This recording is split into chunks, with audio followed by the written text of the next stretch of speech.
party, yeah, yeah, yeah. Gassed up, shawty, said I need my 40. What is going on, Miner Nation? It's 40 Miners here, back with another Clash Royale video. Today we're going to be looking at my top Hog Rider plays.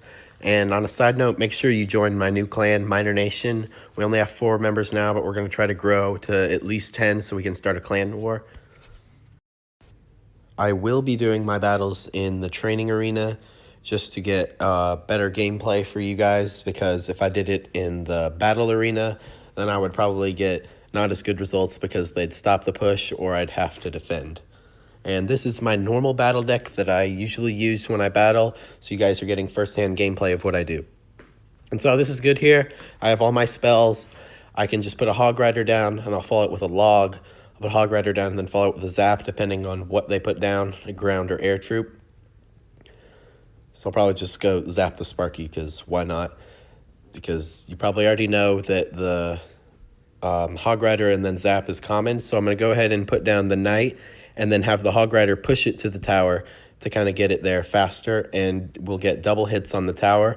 And it does really good damage, and I would recommend it. That's one of my top pushes that I like to do.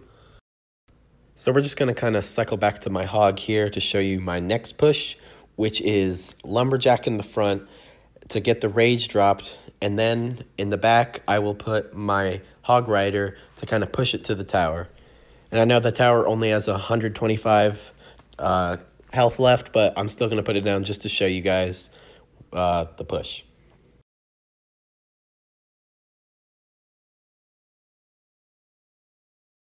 So going to go ahead and drop the Lumberjack and then put the Hog Rider behind it.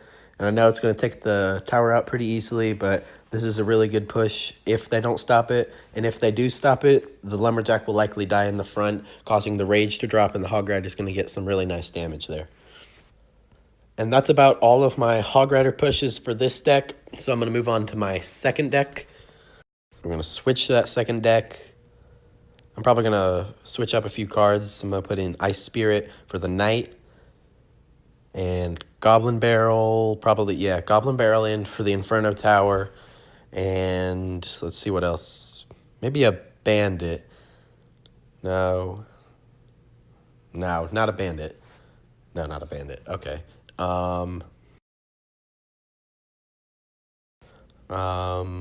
Let's see. You know what? Elite Barbs are really good. I'm going to put that in for my Zap.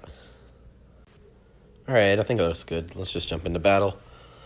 And what's really good about the Hog Rider, especially if you get it in the beginning, you can try to surprise push them. Just going to throw that down there just because I don't need it. To split your Hog Rider and your Elite Barbs, they'll be forced to pick one. A lot of times they only have one card to counter it, so it's either going to have to stop the Hog Rider or the Elite Barbs. Either way, you're going to get really good damage on their tower. And normally I would not do this because they're pushing, but I'm just going to show you for the video's sake. And look at that. It's doing great damage on both sides. Normally they would have stopped it, but that's showing it at full power, both sides. Does really good damage. The Elite Barbs will take the tower. The Hog Rider dropped that down a pretty good bit. Just going to throw down a bunch of crap cards. Try to cycle back to my Hog Rider before they take my main tower out. Which is going to bring me to my next push, Goblin Barrel, and then Hog Rider. And it works especially well with the Rage. Goblin Barrel, it'll get targeted by the towers, leading the Hog Rider straight there without taking any damage. And a lot of times I wouldn't do that if the King Tower was already active, but if it wasn't, then the Hog Rider would have had a lot of hits in before it started to take damage, which is really good because you can knock that tower down into the low 1000s.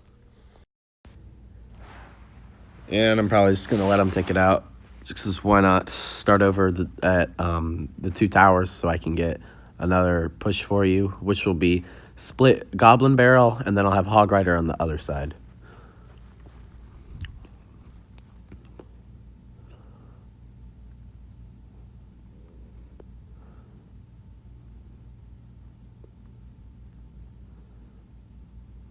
Just throw that down just to kind of show you. I know I didn't have it in order, but it didn't really matter because the training camp arena does not defend very well. So just that. And with my new Ram Rider that I got from my last video, I've been liking the Hog Rider push with the Ram Rider. It does really good damage. You can put it on the same side or you can split sides. Either way, tons of damage, and it's a really good push to put down. But for now, I'm just going to put them on the same side. And the Ram Rider does have the snare. Wow, the training camp actually played defense. I have never seen that.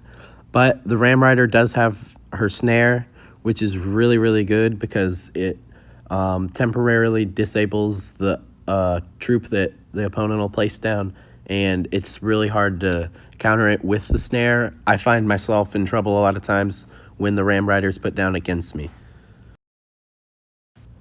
Actually, I'll just show you some honorable mentions that did not make it into the video. Bandit, Miner, that's really good push. It's just overall great damage, both sides. Dark Goblin can be good if you put it behind it to have the Hog Rider take the blunt of the damage. Let's see, Fireball, always a classic. You know, Royal Hogs, if they're kind of overpowered, I think, and at the same time they're also underpowered. If you put them down the same side, opposite sides, it's hard to stop all four at once unless you have a Fireball, and it's just overall a really good card. And I wouldn't recommend putting the Hog Rider down with any super high elixir card other than Elite Barbs, just because if the other opponent counterattacks you, then you're kind of low on elixir. But other than that, make sure you join my new clan, like and subscribe. And other than that, I don't think I have anything for you guys. So I'll see you next time for my next video.